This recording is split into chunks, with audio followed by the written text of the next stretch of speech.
नमस्कार दोस्तों, स्वागत है आप सबका मेरे चैनल पर। इस वीडियो में मैं सैलरीड एम्प्लॉयज़ के लिए मतलब जिनको सैलरी मिलती है, मतलब जिनकी कमाई सैलरी के तौर पर है, उनके लिए कुछ ज़रूरी बातें बताऊंगा जो उनको ध्यान में रखनी चाहिए, वरना उनको कुछ दिक्कतों का सामना करना पड़ सकता है। तो चलिए शुरू करते हैं। पहली बात है यूएएन से रिलेटेड। यूएएन का मतलब समझिए पहले, यूनिवर्सल अकाउंट नंबर। इसका क्या काम है, होता क्या है, जो मतलब गवर्नमेंट ने ये यूएन क्यों इशू किया है, ताकि आप ज़िंदगी भर जितनी भी कंपनियों में काम करें उस कंपनी की जो भी पीएफ डिटेल्स हैं, मतलब अगर उस कंपनी में आपका प्रोविडेंट फ़ंड कटता है तो उस प्रोविडेंट फ़ंड के सारे डिटेल्स आपकी यूएन से लिंक हो जाएँ, सिंगल यूएन से, ठीक है। इसीलिए ही उसको यूनिवर्सल बोलते हैं, ऐसे ही उसको यूनिवर्सल नहीं बोलते ताकि वो आपका सिंगल ही रहे, ठीक है। तो होता क्या है, मान लीजिए आप अपनी पहली कंपनी में काम करने गए और उस कंपनी में आपका पीएफ कटता है, तो वो कंपनी क्या करती है, आप मतलब उस कंपनी के जो भी पीएफ डिटेल्स रहते हैं ना, वो आपको एक यूएन इशू करके अपने पीएफ डिटेल्स उस यूएन से लिंक कर देती है। अब वो यूएन आपको इशू हो गया है, तो जब भी आप किसी और कंपनी में जाएंगे, मतलब आप जॉब चेंज करेंगे, तो आपको ये वाला जो यूएन है हर नई कंपनी में सेम ही रखना है। मतलब आपको ये जो यूएन पहली कंपनी से मिला है, वो यूएन आपको आगे आने वाली सभी कंपनीज़ को देना है जिन जिन कंपनीज़ में आप जॉब चेंज करेंगे।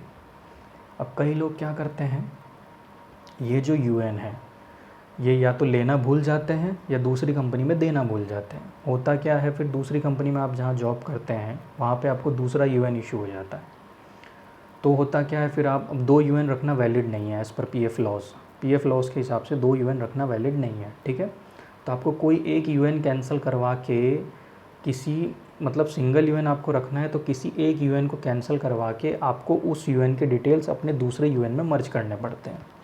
तो ऐसी दिक्कत अगर आपको नहीं होगी अगर आप अपना यूएन ध्यान में रखें और हर कंपनी में अपना यूएन नंबर बताएं। तो ये थी यूएन से रिलेटेड बात। दूसरी बात है इन्वेस्टमेंट डिक्लेरेशन से रिलेटेड।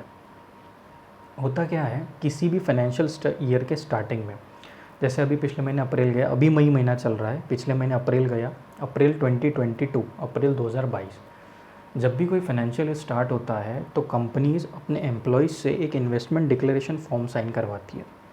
उस फॉर्म में वो डिटेल्स मांगती है कि आप इस साल कौन कौन से इन्वेस्टमेंट करने वाले हैं। जैसे आप मान लीजिए आप एलआईसी ख़रीदने वाले हैं, आप कोई हेल्थ इंश्योरेंस लेने वाले हैं, या आप जो भी XYZ आप इन्वेस्टमेंट करने वाले, उसकी वो डिक्लेरेशन मांगती है आपसे।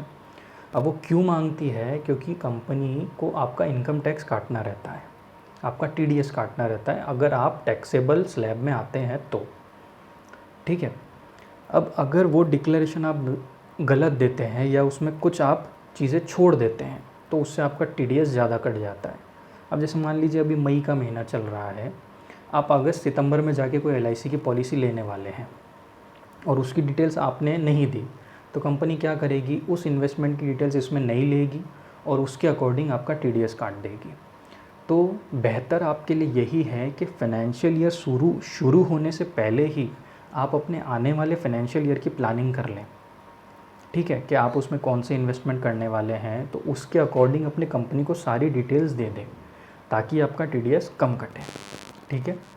अब तीसरी बात है, ये उन सैलरीड एम्प्लॉयज़ के लिए है जिनको एचआरए नहीं मिलता है। एचआरए से मेरा मतलब है हाउस रेंट अलाउंस। अगर आप एक सैलरीड एम्प्लॉई हैं और आपको एचआरए नहीं मिलता है तो भी, और अगर आप रेंट पे कर रहे हैं, मतलब अगर आप किराया भर रहे हैं किसी भी मकान में रहने का और आपको एचआरए नहीं मिलता है, तो भी आप इनकम टैक्स में साल भर का 60,000 रुपया डिडक्शन ले सकते हैं अपनी कमाई में से। अब इसके 2 तरीके होते हैं। एक तो होता है, लोग क्या करते हैं, सिंपली अपने आईटीआर में 60,000 रुपये डाल देते हैं। हालांकि कभी कभी वो भी वैलिड हो के वो आपका आईटीआर पास हो जाता है, पर उसकी प्रोसेस थोड़ी अलग है। मतलब जिस प्रोसेस से आपको जाना चाहिए, आपको अपने लैंडलॉर्ड के पैन डिटेल्स अपने आईटीआर में डालने चाहिए ताकि आपने किस लैंडलॉर्ड को वो पे किया है, तो आप उसी वैलिड प्रोसेस से वो काम कीजिए। हालांकि उसमें तो रेंट रिसीप्ट भी लेनी चाहिए। अब कोई ये बोलता है कि मकान मालिक कहाँ से रेंट रिसीप्ट लेगा, कौन रेंट रिसीप्ट देते बैठेगा, तो आप स्टेशनरी की दुकान में भी जाएंगे ना, तो वो आपको 1-2 रुपये में एक रेंट रिसिप्ट की डेमो रिसिप्ट्स दे देते हैं। मतलब डेमो रिसिप्ट्स मतलब वो रेंट रिसिप्ट्स टाइप ही होती है, आप उसको ले आइए, उसमें अपनी मकान मालिक से साइन ले लीजिए। 12 रिसिप्ट ले आइए, मुश्किल से आपको 25 से 30 रुपये में आएगी। वो रिसीप्ट्स ले आइए, वो आप अपने पास रखिए, ताकि अगर कभी आपका केस स्क्रूटिनी में भी आता है और ऑफिसर आपके डिडक्शन से रिलेटेड प्रूफ आपसे मांगता है, तो आपके पास प्रूफ रहता है कि आपने ये किराया मकान मालिक को भरा था, ठीक है। वरना एटलीस्ट मकान मालिक का पैन तो ले लीजिए उसमें से। अब चौथी बात है लोन से रिलेटेड। अगर मान लीजिए आपका किसी कंपनी में काम कर रहे हैं, सपोज़ आप अभी मई महीना चल रहा है, आप मई महीने में किसी कंपनी में काम कर रहे हैं, ठीक है। अब मान लीजिए अक्टूबर महीने में या नवंबर महीने में आप कोई होम लोन लेने वाले हैं, ठीक है। आप होम लोन लेने वाले हैं, तो अगर जब भी आप होम लोन लें तो आप उस लोन की डिटेल्स अपने कंपनी को भी ज़रूर दें, क्योंकि होम लोन का जो अमाउंट है जो आप भरेंगे, आप उसकी जो ईएमआई भरेंगे, उसके प्रिंसिपल अमाउंट का भी और उसके इंटरेस्ट अमाउंट का भी आपको इनकम टैक्स में डिडक्शन मिलता है। तो लोग क्या करते हैं, इस वक्त अपने इन्वेस्टमेंट डिक्लेरेशन फॉर्म भर देते हैं। मान लीजिए आपने अभी भर दिया, क्योंकि कंपनी शुरुआत में ही भरवा लेती है, और फिर जब वो नवंबर या दिसंबर में लोन लेते हैं तब अपनी डिटेल्स कंपनी को देते ही नहीं हैं। तो उसमें भी क्या होता है, उसमें भी जो आप ईएमआई भर रहे हैं उसका आपको बेनिफिट नहीं मिलता। अदरवाइज़ अगर आप कंपनी को अपने लोन की डिटेल्स दे देते हैं तो कंपनी उसके अकॉर्डिंग आपका कम टैक्स काटती है। तो ये बातें ध्यान में रखिए। इस वीडियो में मैंने आपको मेन 4 बातें बताई, समराइज़ कर देता हूँ। पहली बात, यूएन से रिलेटेड एक सिंगल यूएन रखिए, हर नई कंपनी में दीजिए।